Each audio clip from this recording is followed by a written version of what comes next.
अच्छा, जैसे जैसे गर्मी बढ़ती है ना, आपकी स्किन के मसाइल ज़्यादा बढ़ना शुरू हो जाते हैं। गर्मियों में कहते हैं कि आपके पोर्स ज़्यादा ओपन हो जाते हैं, चेहरे पर ज़्यादा दाने हो जाते हैं, क्योंकि स्वेटिंग आपके चेहरे पे बहुत ज़्यादा होती है। और जनाब ऑयली जिनकी स्किन होती है वो तो बेचारे इतने परेशान हो जाते हैं, क्योंकि पिगमेंटेशन होती है और ऑयलिंग की वजह से फिर वो जो दाग रह जाता है ना चेहरे को, वो खूबसूरत से चेहरे को थोड़ा सा बदनुमा बना देते हैं। अब ये होता क्यों है? क्या आपका इनटेक कैसा है, या फिर आप अपनी केयर उस लिहाज से नहीं करते जितनी करनी चाहिए? इसी पर बात करने के लिए skin specialist doctor Ayesha Humaira हमें ज्वाइन कर चुके हैं, उनसे बात करेंगे। अस्सलाम वालेकुम आयशा, गुड मॉर्निंग। वालेकुम अस्सलाम, गुड मॉर्निंग। अच्छा, मुझे ये बताएं कि अमूमन ख़वातीन, मर्द हजरात भी ये शिकायत करते हैं कि जी गर्मियों में स्किन बहुत ज़्यादा ऑयली हो जाती है, इसकी वजह क्या है? एक तो ये कि जो आपके स्वेट ग्लैंड्स होते हैं, मतलब स्किन के अंदर हमारी वो ग्लैंड्स होते हैं जो कि एक्स्ट्रा सीबम प्रोड्यूस करते हैं, या जिसकी वजह से आपको स्वेटिंग बढ़ जाती है। जब टेम्परेचर इंक्रीज़ होता है तो हमारी स्किन का पीएच लेवल भी ऑब्वियसली उसके मुताबिक डिस्टर्ब होता है, और जब स्वेटिंग बढ़ती है तो उसकी वजह से हमें पिगमेंटेशन भी शुरू होती है। मोस्ट कॉमन मिस्टेक्स जो हम लोग करते हैं, आपने भी अक्सर लोगों को सुना होगा कि गर्मियां हैं तो हम मॉइस्चराइज़र्स क्यों लगाएं। हाँ। तो बेसिकली जब स्वेट करता है तो स्किन आपकी डिहाइड्रेट भी बहुत ज़्यादा होती है।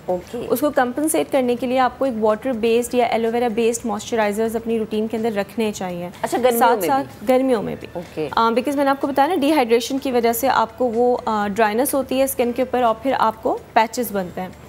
सुनने में थोड़ा सा अजीब सा लगता है, हमने यही सुना है कि विंटर्स के अंदर ही सिर्फ ड्राइनेस होती है और गर्मियों के अंदर नहीं होती, but this is how it is. जो हमारी नॉर्मल फिजियोलॉजी है हमारी स्किन की, वो इस तरह की है। सेकेंड ये कि हम लोग सन ब्लॉक्स का इस्तेमाल नहीं करते। जब हम घरों से निकलते हैं, या अक्सर बहुत सारे लोग ऐसे भी होते हैं जो सन ब्लॉक्स तो यूज़ करते हैं, लेकिन वो कहते हैं कि जी हम मॉर्निंग में लगा लेते हैं बस। सन ब्लॉक को एवरी 2 आवर एप्लीकेशन पे रिपीट करना होता है।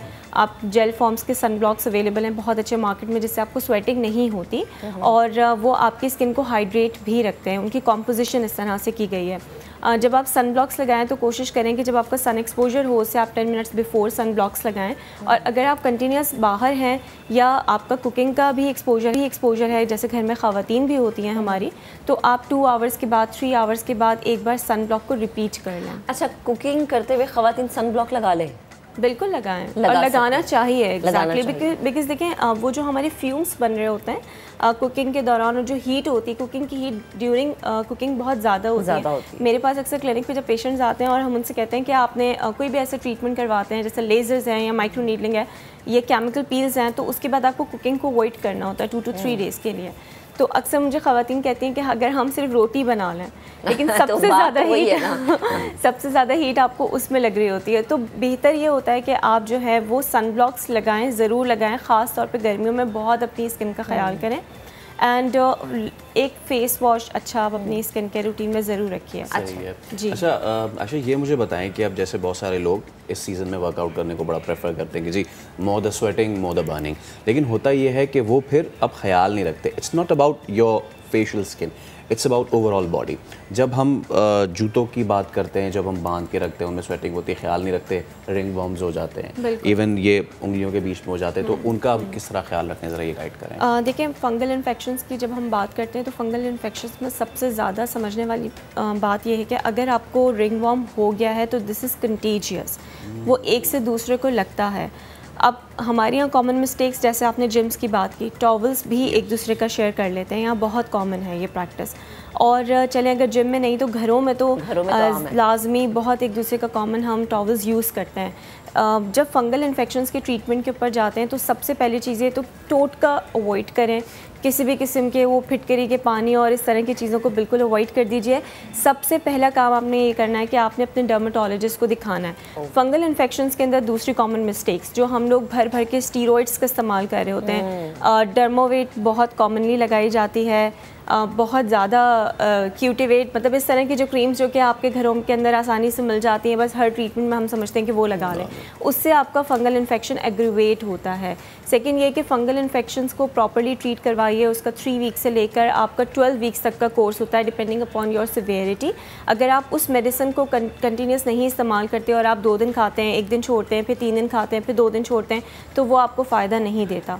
सेकेंड ये कि आपका रेजिस्टेंट बॉडी के अंदर डेवलप हो जाती है। जब भी हम कोई भी एंटी फंगल मेडिकेशंस यूज़ करें तो एटलीस्ट उसको मिनिमम 3 वीक्स तक यूज़ करें, उसके बाद फिर हमें उसके रिजल्ट्स फील होना स्टार्ट होते हैं। और जो कॉमनली जो शूज़ की बात है तो कोशिश ये करें कि बहुत ज़्यादा बंद शूज़ का इस्तेमाल ना करें। बहुत मजबूरी है आपकी तो आप उसको इस्तेमाल करें, क्योंकि जितना ज़्यादा आप उसको गीला रखेंगे, स्वेट रखेंगे, तो वो फंगस आपका ग्रो करेगा। वज़ू के बाद कोशिश करें फ़ौरन उसको ड्राई कर लें। टॉवल इस्तेमाल ना करें, एक साफ़ टिशू यूज़ करें जो कि अच्छी क्वालिटी का हो, फ़ाइन क्वालिटी का टिशू हो, बिकॉज़ वो आप डिस्कार्ड कर देते हैं।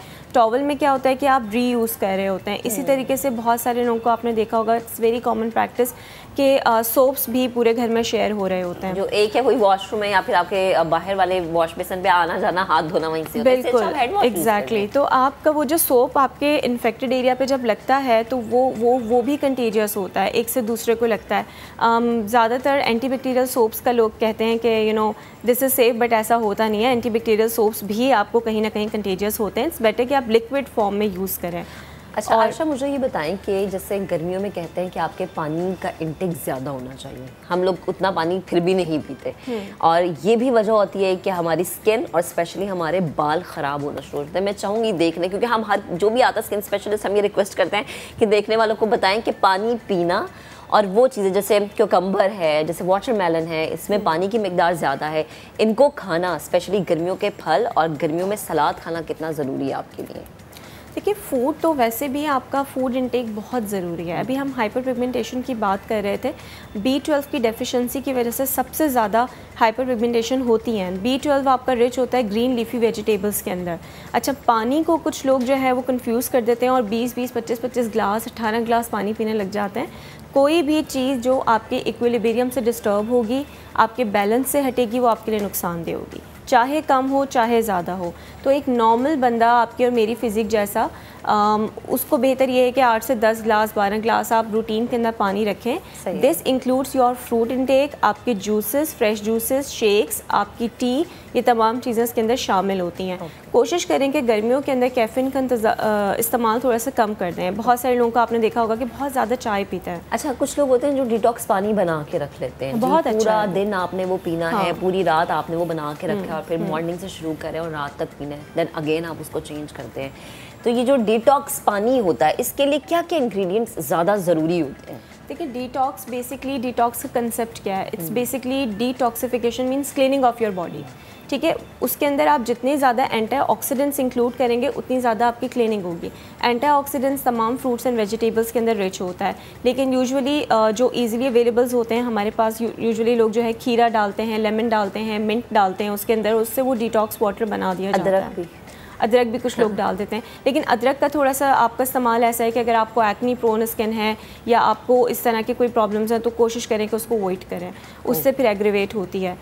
इसी तरीके से अगर बहुत सारे लोग ऐसे होते हैं जिनको डिटॉक्स वाटर सिर्फ सूट नहीं करता, फिर उनकी बॉडी को ज़्यादा डिटॉक्सिफिकेशन की ज़रूरत होती है, तो वो ग्लूटाथियोन या एंटीऑक्सीडेंट्स की ड्रिप्स ले सकते हैं। वंस अ मंथ आप एक ड्रिप ले लें तो आपकी जितनी डिहाइड्रेशन बॉडी के अंदर हो रही होती है ये तमाम कवर हो जाती है। और अभी हम फंगल इन्फेक्शंस की बात कर रहे थे, जब आपकी इम्यूनिटी लो होती है तो आपको हर तरह का इन्फेक्शन भी अफेक्ट करता है। तो ग्लूटाथियोन क्या करता है कि आपकी इम्यून सिस्टम को बूस्टअप कर देता है, उसकी वजह से आपको डेली बेसिस के ऊपर जो इन्फेक्शन होते हैं वो इतने ज़्यादा अफेक्ट नहीं करते। ठीक है आयशा, बेहद ट्रूथी गुफ्तगू कर रही थी। और जो लोग हमें देख रहे हैं, प्लीज़ फल खाएँ, सब्जियाँ खाएँ, इसका इस्तेमाल ज़्यादा रखें, पानी भी ज़्यादा पिएँ, आपकी स्किन खुद ब खुद खूबसूरत हो जाती है, बजाय इसके कि फैसल आप घर में कोई टोट के अपनाएं, ना करें, वो रात को सोने वाली क्रीमें लगाएं। और अपनी स्किन टाइप को जरूर आइडेंटिफाई करें।